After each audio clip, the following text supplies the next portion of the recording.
Hello there, it's Juliana Michaels, and in this video I'm going to be sharing compartmental mass production Christmas card ideas and how I'm getting the bulk of my Christmas cards completed. While you know I love all the mixed media and layers and goodness, it's just not realistic to spend hours on just one card and then have to repeat that 30 more times. So I always like to make some cards that take more time, and those go to special family members and such, but for the rest of the cards, I need something I can put together a little bit quicker. Coming up with ideas, though, takes time, and even as a maker, sometimes it's nice not to have to do all the thinking and planning. So by using this method, I'm able to remove some of that pressure, save time, and most importantly, I can just sit back and enjoy the making process. Last year, I used this same method, and I really like how it worked out for me, so I'm doing it again this year, and I thought I'd share about it with you. In this video, I'm going to walk you through how I created this card, step by step, including the background, and how to break it down into easy to manage compartmental steps. As for the rest of the cards here, I'm going to talk you through the compartmental steps I used to create each one. I'll also have links to the makers and the card that inspired me in the description box below. If you're interested in any of the products I used to create these cards, I'll have them linked in the description box below. And when you shop through those links, it helps support me. And as always, I appreciate that support so very much. Now, before I ever started on my cards, I did a bit of planning. This year, when the Christmas making season began, I scrolled through Instagram, and I also went to Tim Holtz's blog and his posts for the holiday releases, and I started saving card ideas that really inspired me, whether it was techniques or the overall design. The other reason in picking some of the designs was to use some of the products I had gotten during the season, and maybe I hadn't had time to play with them just yet. Then when it came time for me to start my mass production, I was able to refer to those card ideas and get started. Once I decided on which cards I wanted to do, I started pulling out the supplies for each card. So this included the dies and the different embossing folders, stamps, inks, mediums, whatever I was going to use, and then I would put those into piles for each card. I then selected one thing to do at a time, and I finished that part of the card before I moved on to the next step. So for example, I would cut all the card panels, and then I would do all the embossing or inking or whatever those panels needed. Each time I would just do the one step for each card before moving on to the next step. This allowed me to take my time getting the cards completed and easily stop and start if I needed to do something else, like take Ziva for a walk. Here's a look at how I sorted the die cutting. I used these trays to hold the die cuts and sorted them based on what card design I was planning to use them on. These are actually lids from the scrapbook.com storage bins. I used the bins to store my distress sprays and paints, and I don't use the lids. I had all these lids stacked up and grabbed one day and realized they were perfect trays for sorting and organizing things such as die cuts, and I've been using them that way ever since. Now, if you don't need the bins, scrapbook.com has some new trays coming soon that are going to be available in frost that are the same size as these white ones. They measure 8 3/4 by 6 inches and are 3/4 of an inch tall, and the depth on the inside of the tray is 0.62 inches. They also have this smaller size that measures 6 by 4 3/8, and it's 3/4 of an inch tall, and the inside tray depth is 0.62 inches. I prefer this larger size for my purposes because, well, they're bigger. But one thing that is kind of nice is these trays will kind of stack and layer together. So that makes everything super handy. So now that you have some of the basic understanding of how I'm compartmentalizing everything, let's get on to the making.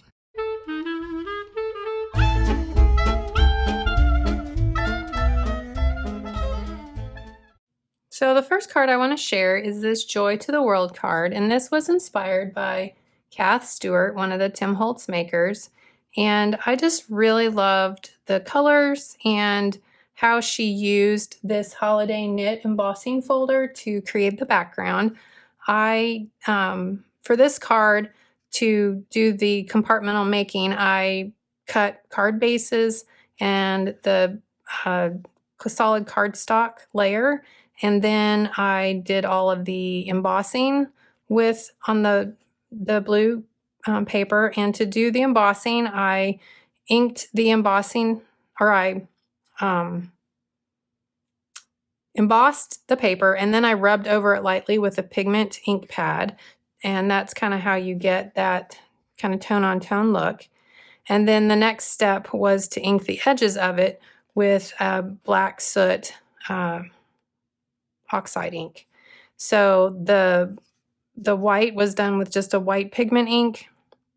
I was using this Memento Luxe wedding dress, as that's the only white pigment ink I own that is in a pad that I could rub over the surface with like that. So that worked pretty good, I thought. And then I used the Big Tidings and Festive Gathering dies to create the die cutting, and just used some of the metallic sparkle cardstock to die cut those and some white cardstock. And then I used the Christmas tiny text stamp to stamp Joy to the World, and that was just done with a hickory smoke. I thought about heat embossing it in silver, but I just didn't want to take the time to do that. So I still think it gives a really nice effect without that. And the card, I did a little bit of foam adhesive on the sentiment, but otherwise everything else is just glued directly together onto the card base. So it's relatively flat and easy to send through the mail. So there's the first one. So the next card that I'm going to share was inspired by Nicole, who goes by Serendipity by Nicole on Instagram. And I came across the card that she created and was just super inspired by some of the products that she had mixed together and combined to create her card. So I took a little bit of my own spin on it though, and this is what I came up with. This to compartmentalize, again, I did card bases and embossing and die cutting all as separate times to just break it down. And so, I cut all the card bases, and then the background I embossed with one of the wood grain folders, and then I inked the edges.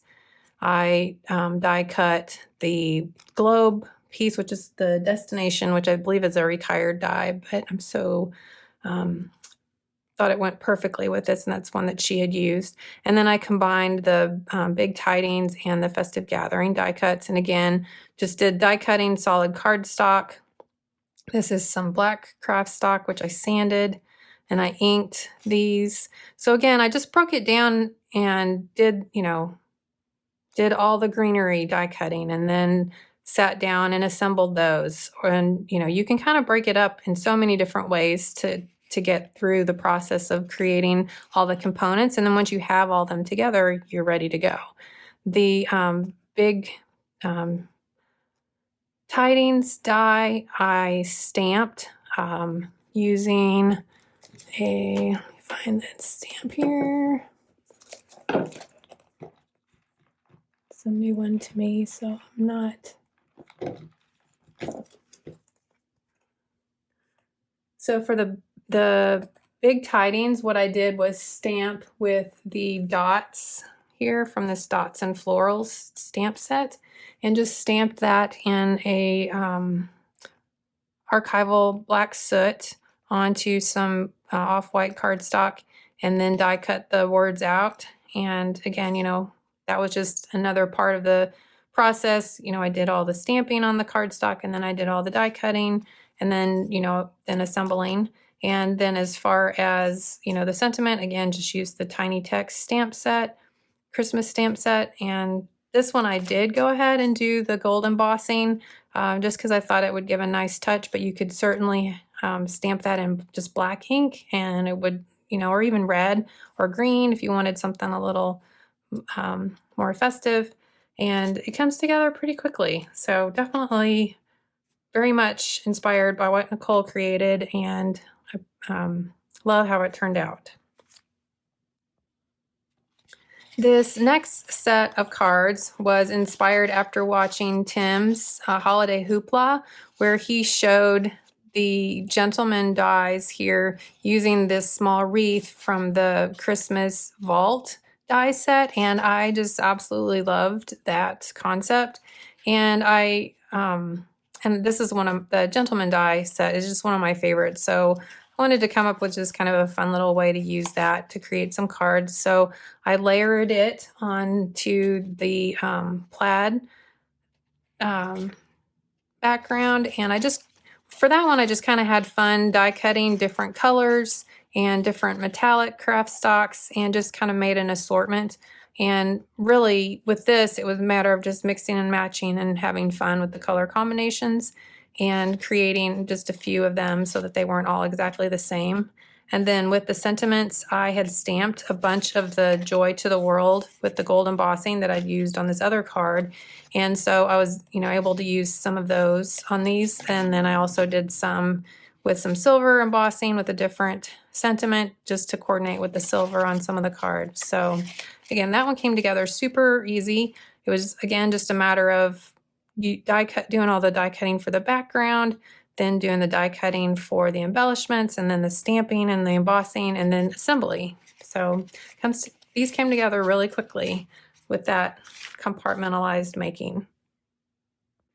Next, the next card I created was inspired by KULBIR, another maker for Tim, and I came across a card that she had shared where she had created a spray background and then that she then embossed and rubbed over with a white embossing or white ink pad. And I just loved the look of it and thought it was just kind of a way to have a little bit of fun doing some spray custom backgrounds, and then getting to use some embossing folders that were new to me that I hadn't used yet. So I put together several different ones. So it's really, you wouldn't have to necessarily use different embossing folders. You could create all of them with the same embossing folder if you liked. So for this one and this one, these are a couple of embossing folders from Sizzix. And as with all of these, I'm going to have all the products linked down in the description box below. So if I can't remember the names or I have them kind of incorrectly said, I will have them all linked below so you can find them. So with all of these cards, then the compartmental part of it was just cutting the card bases, and then this is on distressed watercolor paper. The layer behind that is some of the black craft stock with the edges sanded. The sentiment is that same black craft stock sanded as well. And then this is just a piece of vellum die cut with an oval die. And for the background, I again had the distressed watercolor cardstock. I spray inked that with a combination of mowed lawn, rusty hinge, and candied apple, following the color those are the colors that KULBIR had used in her card. And just kind of, she actually had a tutorial on her blog, so I just kind of followed along with that and created my own version of it using some of the dies that I had. And then I had also one last one that I made that originally wasn't super loving. I'm not sure why. I guess the other ones just all had more of a very Christmassy background to them. And I had die cut this Joy out of the black craft stock and some vellum. So I just we'll give that a try.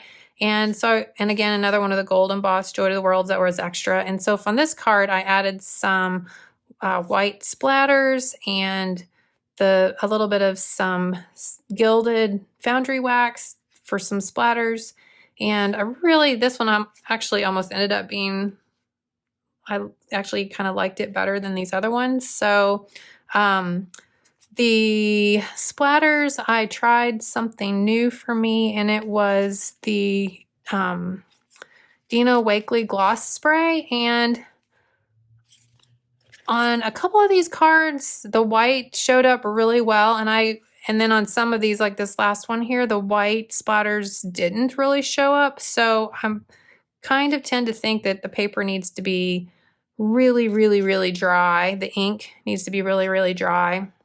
And maybe it wasn't quite dry when I splattered it on these. So that's why the color kind of bled through.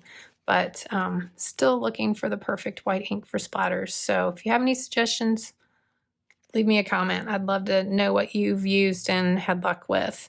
The pigment ink that I used, again, was this Memento Luxe wedding dress. Again, it's just the only one I had. I will warn you when you, so for this technique, you take the watercolor cardstock, you do your spraying, and then you emboss it. And then after it's embossed, you rub over with the ink pad to highlight the raised areas. And if that ink is not completely dry, it will transfer to your ink pad. So I highly recommend that you make sure the ink is very well dry before you rub over the ink pad. So just a little word of wisdom to share with you there. So, and then, like I said,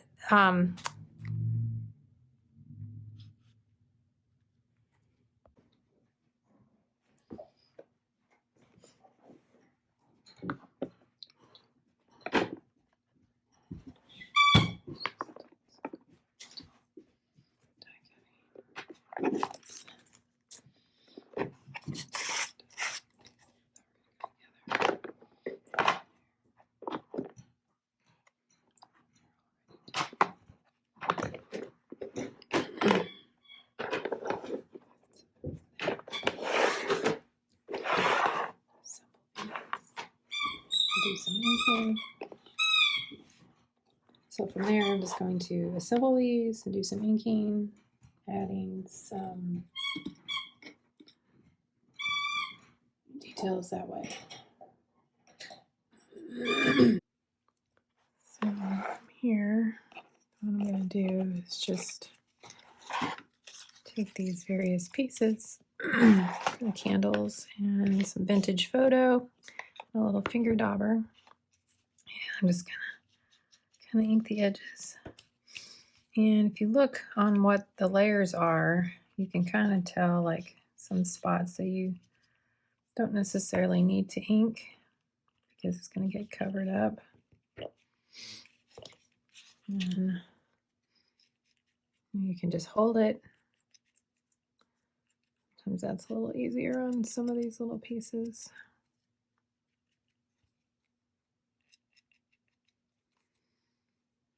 I have to play around with that.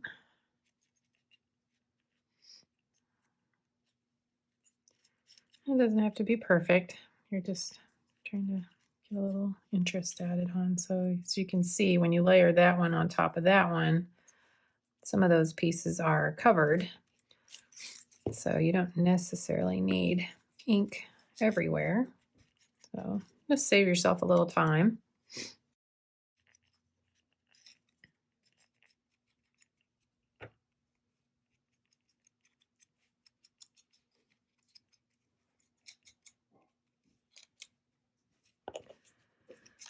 And on this one, you can see quite a bit of it's covered. But I sometimes kind of like to get a little ink in the middle where, so it's not just the edges. And with regards to the compartmental part of this, you can do like all the inking at once and then all the assembling, or you can do one candle at a time. But by having everything all together here like this, it makes it super easy to just be able to work on a little bit of it at a time as you're creating your cards. This little finger dauber is especially helpful, just working around, you know, these small little sections, since they're kind of delicate to rub over.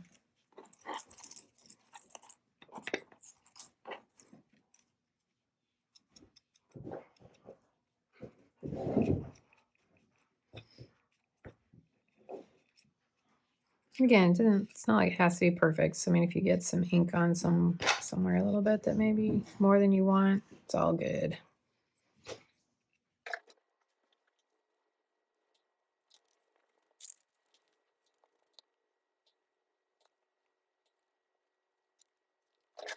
There we go. And then for the little candle flames, I'm just going to ink the edges of those. And then I'll have all the pieces I need to assemble this candle.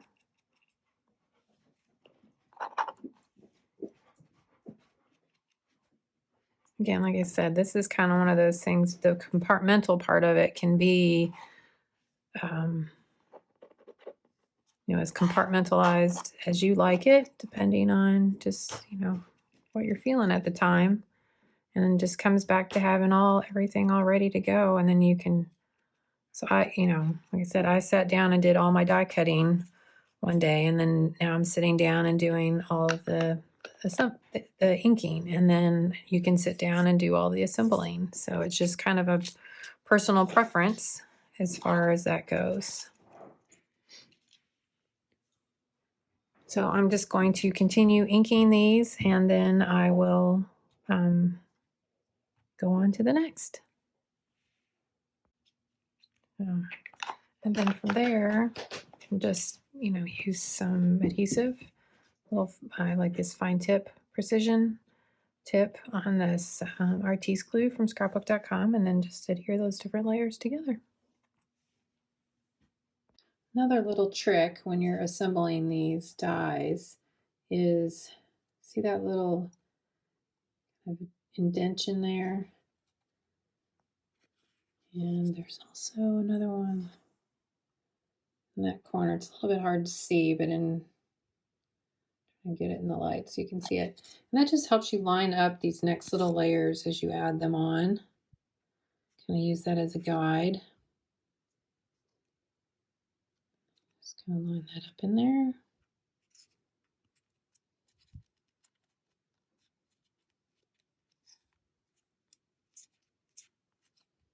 There you go. And all of these candles, as I'm still working on them here, they all had some extra little pieces that went kind of down here at the bottom.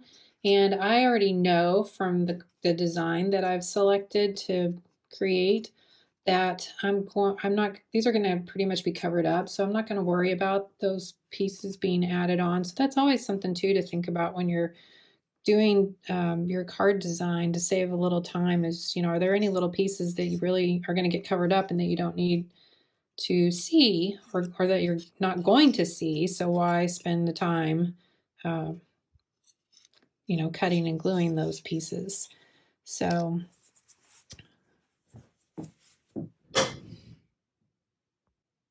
now I'm going to move on to the greenery pieces, and with those, all I'm going to do is just add a little bit of some inking with some vintage photo. Again, using that little finger dauber because it's just a little easier to work with on these more delicate. And this you could probably skip. I just want to darken up these colors a little bit. They're a little too bright for me, but they're what I had. I was just kind of using cardstock, and this is another kind of time-saving tip. I know it looks super beautiful to, you know, cut these from distressed watercolor paper and spray and ink and create the kind of more of a mixed media effect with your die cuts, but that also takes a lot of time. And when you're mass producing and trying to make a bunch of cards, you know, this is just a little faster option for you to consider.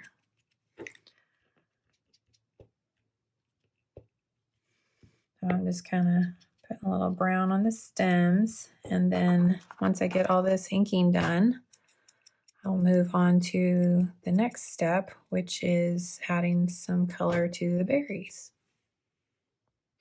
All right, so now what I'm going to do is add the berries using some pops of color from scrapbook.com. So this is white, and I'm going to do that on these, and then Rudolph red, which I'm doing here on these die cuts. And if you don't have the pops of color, another option you could do would be to paint. You use just like acrylic paint or even distress paint and paint the berries red or white, and then add some glossy accents if you want them to be shiny. So just another option for you. And while I'm applying this, I'm just kind of using the tip to kind of help spread the medium around. And I'm trying not to go too thick with it so it won't take forever to dry, but you could certainly put this on thicker if you wanted a little more dimension. Or if the fact that it's kind of a little lumpy here and there bothers you, the thicker you put it on, you can kind of have more to move around and control that a little bit. I'm not really worried about that because I'm going for kind of more of a distressed look, and I think the unevenness of the medium kind of lends nicely to that effect.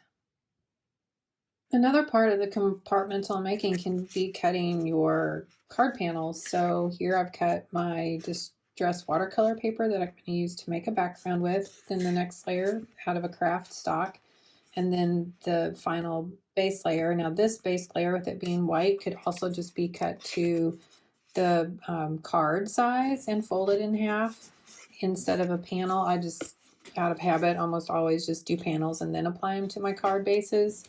But this finished card is going to be 5 by 7, so it's a pretty good size card.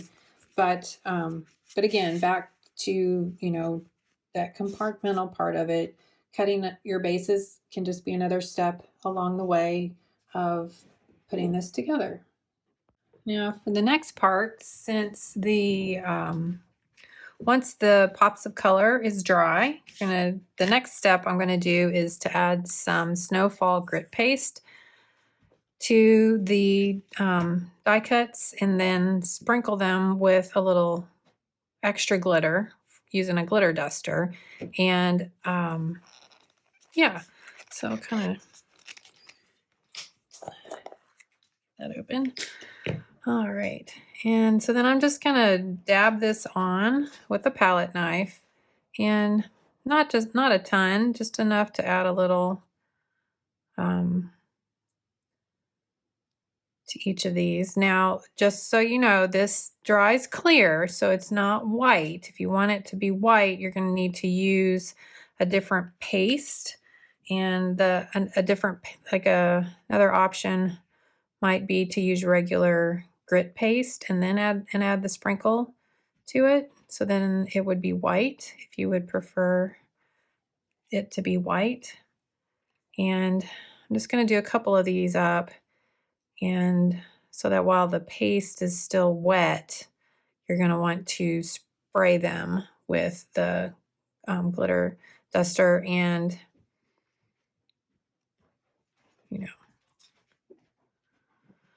here.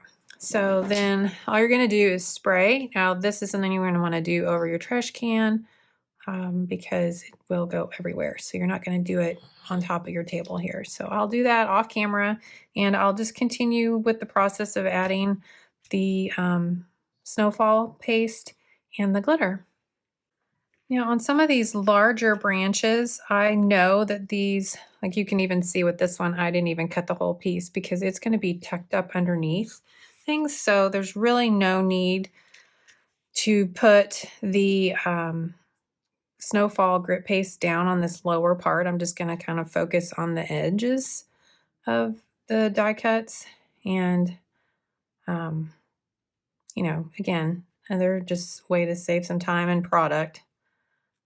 So now while the die cuts are drying, I'm going to work on the background, and for that I'm using distressed watercolor paper, and I'm just working on the smooth side, and I'm going to be using some spray stain in bundled sage, and then some distressed mica stain in fresh balsam and tree lot. And I'm working in a splat box just to keep the spray from getting anywhere. And I'm just going to start off by kind of lightly spraying the background with the bundled sage and adding a little bit of water, kind of get that ink moving. And then I'm going to use my heat tool to dry.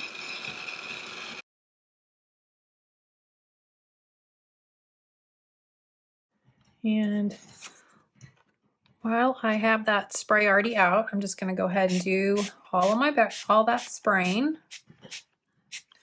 on all the backgrounds.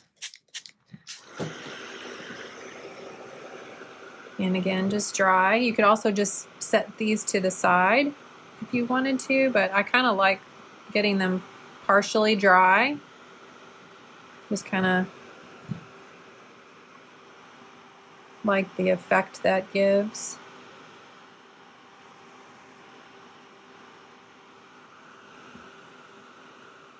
Plus I also can dab off if there's any like where I'm tilting it and it's getting those bigger droplets. I can kind of dab that off as I'm going. And one more here. So just keep repeating that till you get all of them done. Okay, now that that part is done, I'm going to move on to the mica stains. And with these, they have the mica there on the bottom. You can see how it kind of separates from the liquid. So these have little rattlers in them, sugar balls. And you just want to make sure you shake them up until when you turn it upside down, all of that mica is mixed in. So if it's still kind of sticking to the bottom there, just want to give it a little bit more of a shake and make sure it's well mixed. Storing these on their, like shaking them up and then storing them on their sides while you're waiting to use them is a way to help keep them mixed in better, I found. So that's just another little tip. And then I am going to start with the fresh balsam and just give a couple sprays here and there. And then the same thing with the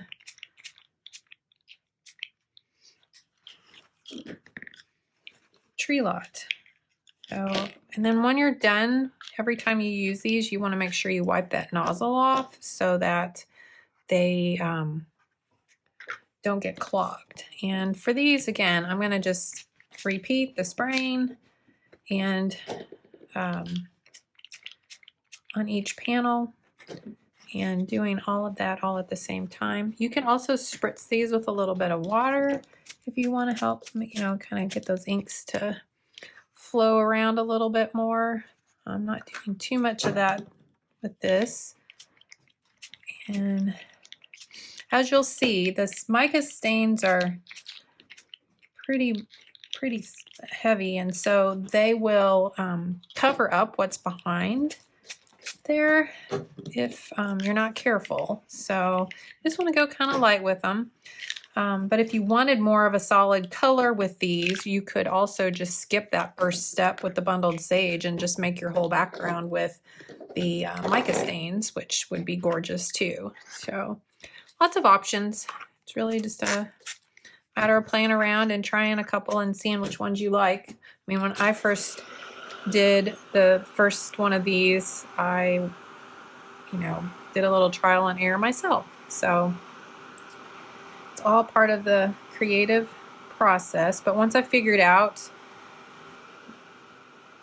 what I was going to make, then it was very easy to recreate it multiple times. You kind of know what you're going to use, you know what's going to work right, and then you can, you know, do that process a lot faster.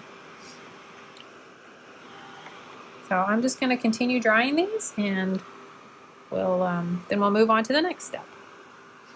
Okay, so now for this next step, what I'm going to do is apply some walnut stain oxide around the edges of each of these panels, and just kind of working around in a circular motion, just like inking the edges. And you can pick whatever brown you like. It's really just a matter of personal preference there. I did think walnut stain, or vintage photo when I tried it the first time, was a little too light, so probably want to go with the walnut. If you're going to use these same greens, might want to go with the walnut stain or even ground espresso if you want something a little darker.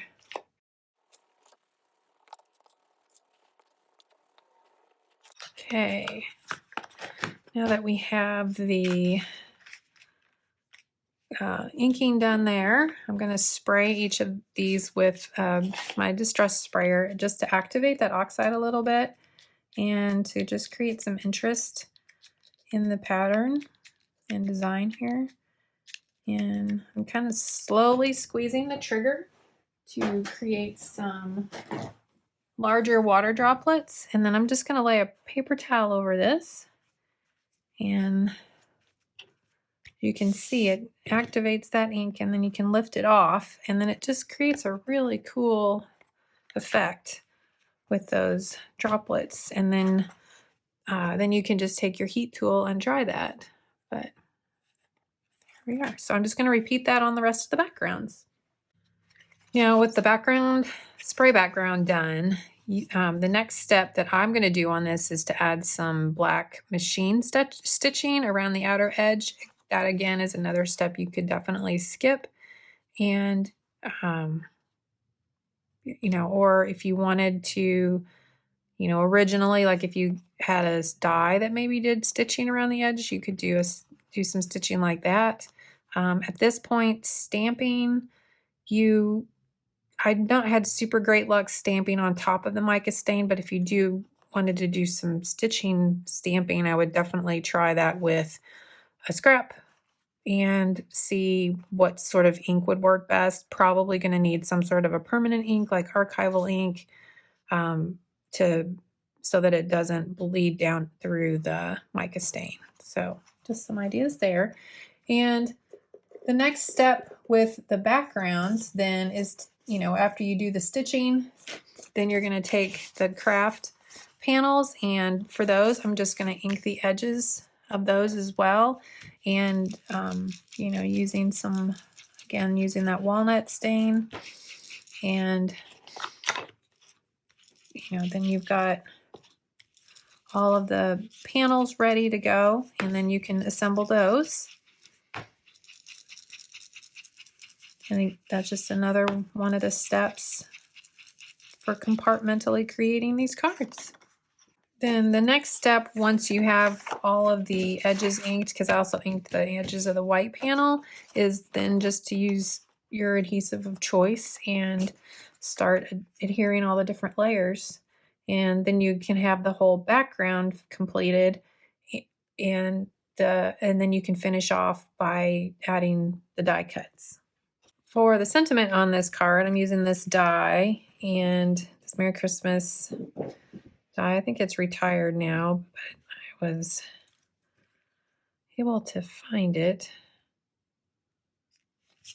and I'm very excited about that. So what I'm going to do now is glue these different pieces together just to add a little drop shadow and then also some stability to the entire piece. So I'm going to be doing the gold as the drop shadow with this, and then I'm going to glue the gold layer to this white layer to give it all a little bit more stability. So I'll be using my precision tip glue again to do this. One thing I discovered while gluing these this particular die cut together with these offset layers and everything, just, you know, to make it a little more durable, is to just apply the glue in one section at a time. So I kind of started off with just these first couple letters, and I get those lined up with the bottom layer.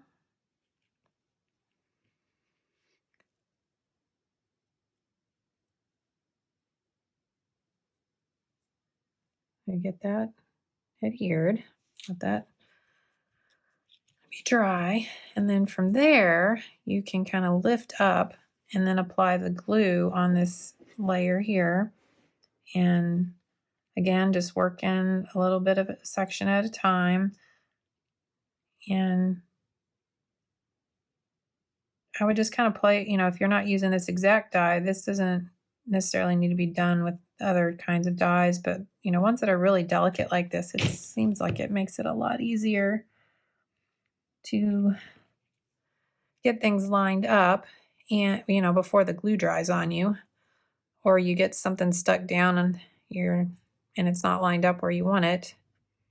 This way you've got a little more control over all of that, especially as this one goes along. Like this last little bit here seems to kind of stretch out pretty easily. So this just helps kind of control that a little bit.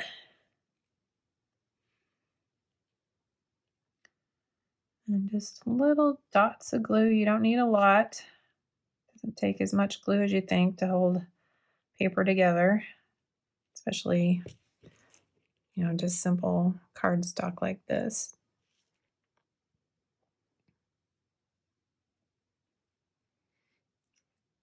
And then I'll just get all that lined up, and as you can see, you kind of have to futz around with this last little bit more than the rest of it because it's so thin and delicate. Okay. And so now we're going to do the same thing with the top layer, and to start off with the adhesive on the red, because this is, you always kind of want to think about which layer is going to be showing. And so for this one, the red doesn't, the back side of the red doesn't show. So you want to put the glue on that side and then just get those pieces offset like you want to create that little bit of a drop shadow. Get those stuck down, flip it over, a little more, let it dry. And then you're just going to continue adding the glue to the red here until you get the rest of it adhered. Okay, now that I have the card panels all assembled and all the different embellishments assembled, then the last thing to do is adhere them to the card. Before I had started this card and making the mass production of it, I had put a full one together, you know, so that I kind of knew what my game plan was, what I was going to do to create this card. So by doing one card first, kind of allowed me to figure out how to put everything together, where I wanted to put everything. So now I can use this as kind of a template to lay out all the die cuts again, so I don't have to rethink about, oh, where am I going to put this, where am I going to put that. Everything's right there, and I can just follow along with this as my guide and adhere everything down and finish these cards. So that is what I'm going to do next.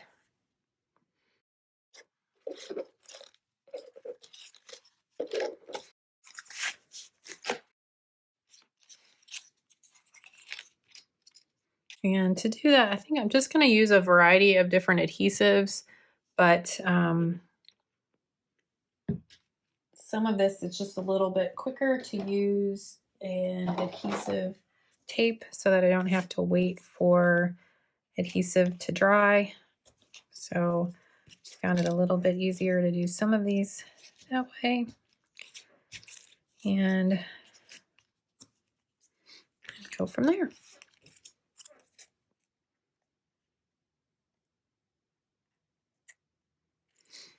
Kind of use this piece kind of as my helping guide where everything else is going to go off of. That's kind of in the center here. So make sure that I give myself enough space for all the embellishments to fit.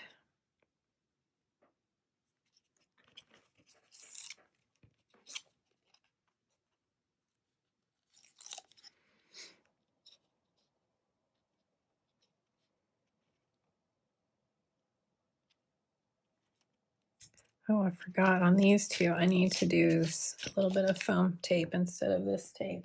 I'm going to pull that out, use that instead.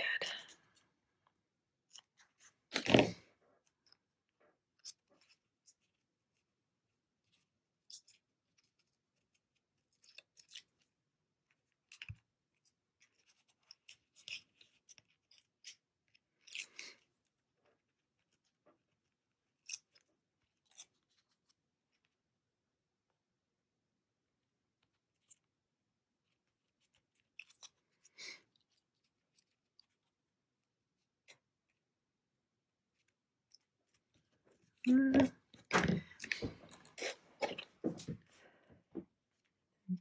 will go there.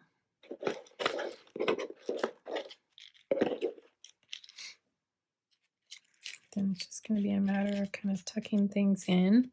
So like some of these, you know, I probably didn't need that there, so I'm actually going to kind of pick some of that off. But otherwise, it's just too much layered under there, and it's not going to work very well.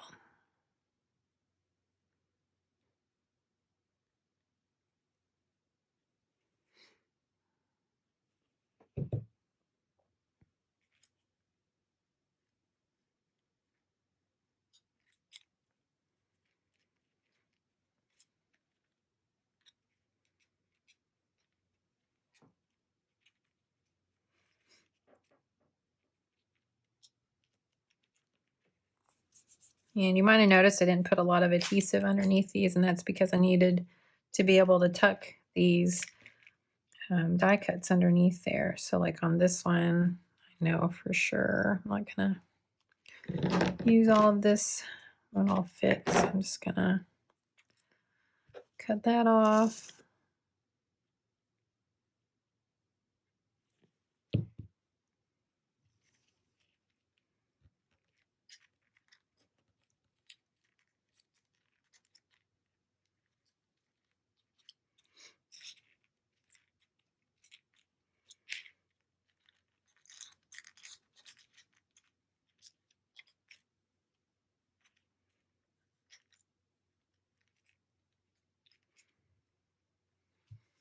I did not mean to cut that completely off, but so I'm just gonna glue that in here.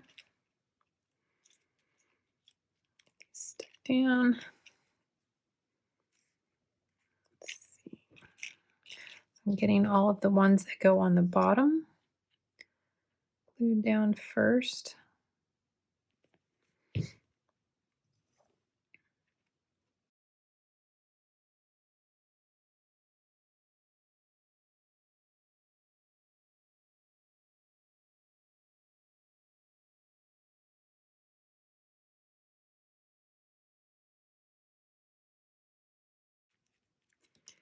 Okay, and now it's time for the sentiment, and then this will be finished.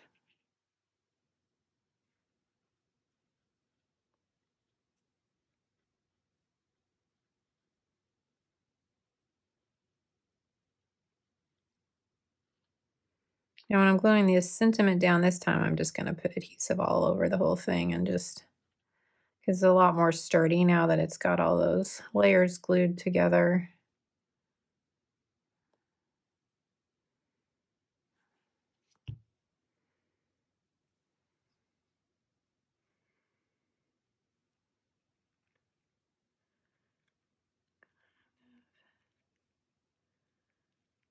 And in there. I have to push down and let it stick where it's going to stick.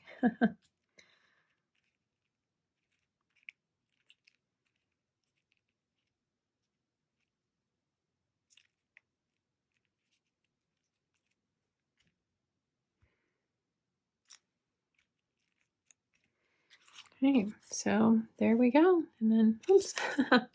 So there we go. And I will continue that on to finish off the rest of the cards. Thanks so much for watching. I'm so grateful for you. I was wondering if you could do me a quick favor and subscribe to my channel, or leave me a thumbs up or a comment. If you're feeling extra generous, I'd love for you to share about my channel with your friends. All of these things help out us YouTubers so much, and it would mean so much to me to have your support.